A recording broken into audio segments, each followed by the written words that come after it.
Сейчас будет еврейский танец «Слава Нагила». Все берутся за ручки, покажи, как это будет. А как это будет? За ручки. Вот так, знаешь, за плечи, как мы с друг брали. Вот так, смотри. Добре, давайте створимо коло.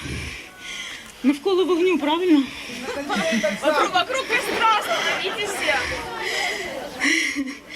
Давайте піднімемо наші ручки, приготуємо, давайте рухатися, тому що дитяче время ограничено. Ставаємо в коло. Я запрошую щиро усіх спробувати цей прекрасний паркет. Там не страшно. Круг полностью. Мягко. Закругляйте.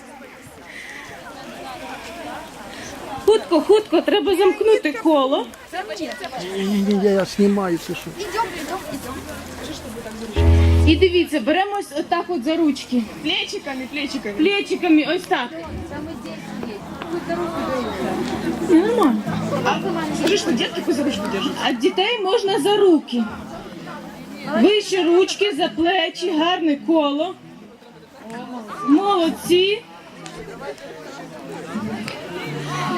Замикаємо коло. І поїхали. Які рухи?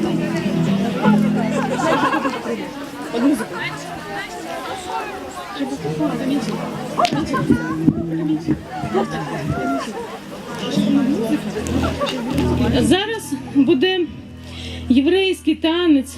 Ісус був євреєм. І давайте вшануємо кожну національність світу, бо вона також собі має Ісуса Христа. І прославляємо кожним рухом, не соромимось і бажано дивитися один одному в очі і щиро посміхнутися. Ну покажіть, як ви вмієте посміхатися один одному. О, здорово! І рухаємось по колу в правий бік.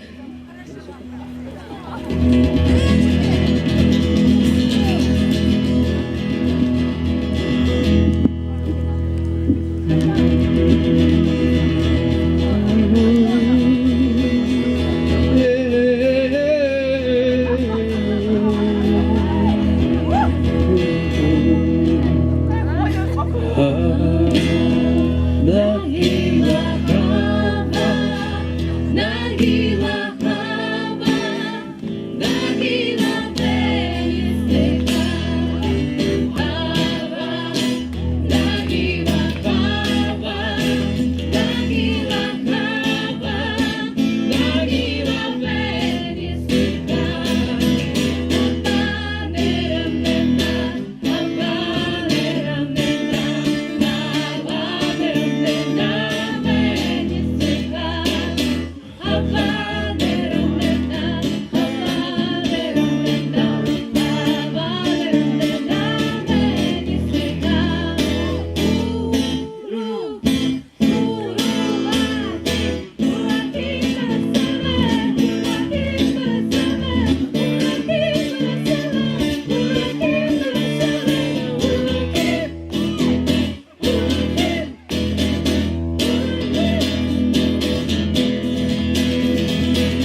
Shalom Aleichem, Evenu Shalom Aleichem, Evenu Shalom, Shalom, Shalom, Evenu Shalom Aleichem, Evenu Shalom Aleichem, Evenu Shalom Aleichem, Evenu Shalom, Shalom, Shalom, Evenu Shalom Aleichem, Evenu Shalom Aleichem, Evenu Shalom Aleichem, Evenu Shalom, Shalom, Shalom Aleichem.